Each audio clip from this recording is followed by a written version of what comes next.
we start to feel low. One backside.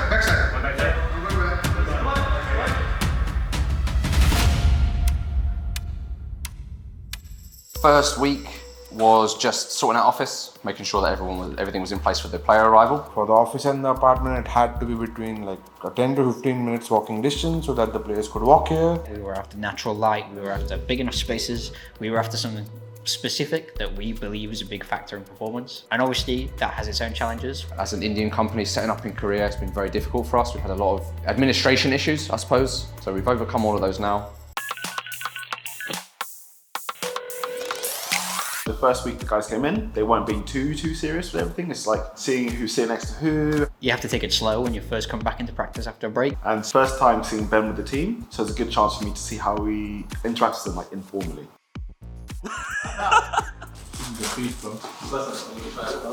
क्या हाल है? वाह!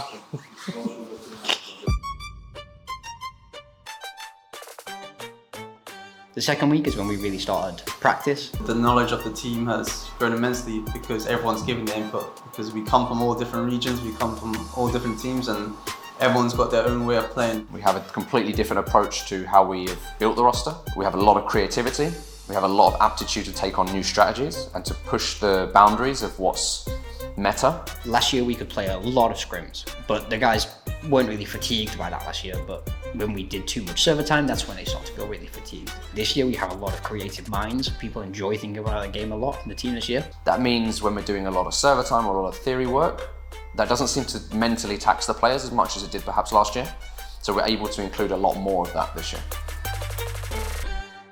Third week is more like high level of like Valorant, being able to play every single day and being able to play at a high level. Stuff like that is really hard to get, you know?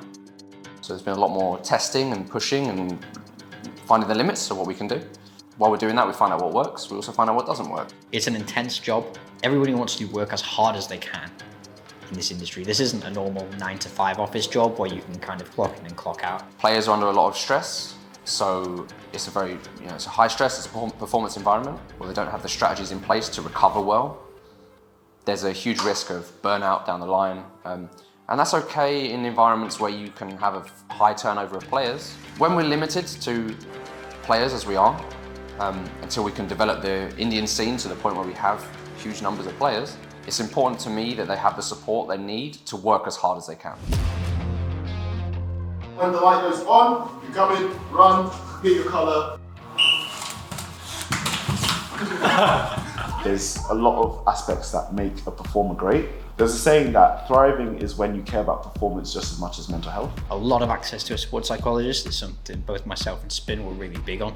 We've both seen the benefits of it in the past. The psychologist is can kind of be like an outsider. I don't have like a level of power or authority over people. They'll tell me things that maybe they wouldn't tell a coach or they wouldn't tell a manager because there might be some fear of how they might be perceived. And then that helps me get a bigger understanding of the person and the player.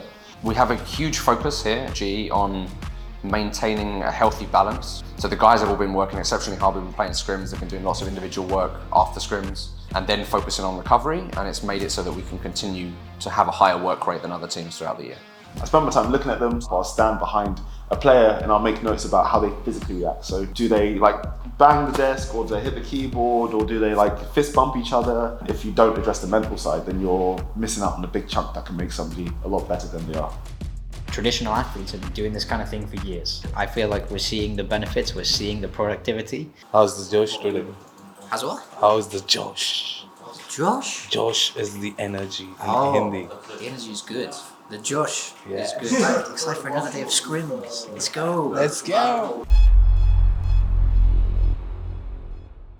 Now these are days that try to make the environment as close to a match day as possible. So we have walking music, for example, because the goal is to condition them so when the match day does come, they're not surprised. He's put us through stress as well and making it feel like it's going to be normal for us when we go on stage. So when they're competing, chaos is going to happen, they're now getting used to more stressful experiences and then they're learning how to transfer what they learn in scrims into more performance setting. I want to build flexible players so they can adapt very easily. Because I think in sport, the people who adapt the quickest are the ones that will win. If we could work 7 days a week and it'd be productive and it's not burn out, we'd do it, but it's not healthy. So we encourage the guys to actually rest on that rest day, do what they need to do to feel recovered for their next week. You see another correct? Golu? You? Yeah, new one. At least now it's not too cold. You what?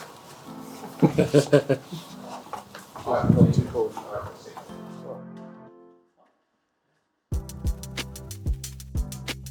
So I've known Russ for a while now. There was a time where we were in Copenhagen and realised that me and Russ are both foodies. So there's a suggestion to go to like food market. I don't know, man, we just walked through like hella stalls, you know, we literally looked at everyone eating at all the food stalls and everyone just enjoying food. When I was younger, I was always thinking about stuff like this. Sitting down at like a stall in front of like the people cooking and stuff and just eating there. We're about to feast. I'm excited, man. I live for these things. It's like I'm living the dream kind of thing, you know. I'm finally here. I'm eating in front of them, bro. Like I wanted to do it one day, so. A whole range of different foods, which was nice. There was too many options to pick from. I knew what I wanted. Russ didn't. Russ wanted always. He would try something that maybe people don't agree with. For example, cold noodles. I always want to try them. Yeah. Today's the day to try them, guys. There's literally ice on it, guys. Look.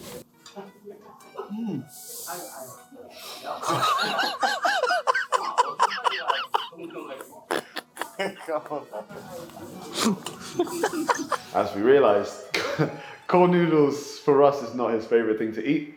So Russ, will you order a cold noodle again? No, bro. We met these like Chinese guys and we gave them some stuff and they gave us sashimi.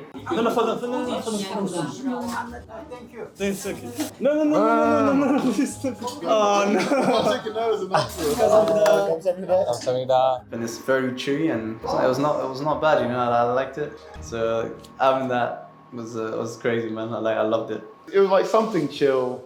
On your off days, you can do things that you would want to do that doesn't feel like work, and you can just kind of relax a little bit and just be yourself a bit more and just tick things off and feel like you're recovering in a way. Everyone feels at home, everyone likes the environment, everyone likes the team culture, everyone is bonding well. We spend so much time with each other. We literally eat together, we play together, we do so many things together, and I feel like it makes everyone come here to practice every day and want to try their best. They want to be here, they want to be in Global Esports, and they want to be part of a winning team. Try to make sure that the working relationship is of high quality, that we all have the same goal, that we have the same bond. Even higher than that, we have culture, we have togetherness, we have focus and we have professionalism. And those are all the values that the team itself has said, that makes an elite team, that makes a championship winning team. And they're living and breathing that. We've prepared a lot for the first event of the season. So for Kickoff, we have plenty of strategies, we're ready to play our game. I would like us to play those big teams as early as we can. Those are the matches I'm looking forward to the most, because those are the matches where people from the outside will doubt us the most and will be able to provide a much bigger upset. We want to show up for India, we want to show up for the fan base. Yeah, I hope you guys support us. I think this is going to be one of the wildest seasons. I think this is probably the best GE you'll ever see. The time has to come now for us to play, so we're ready to go.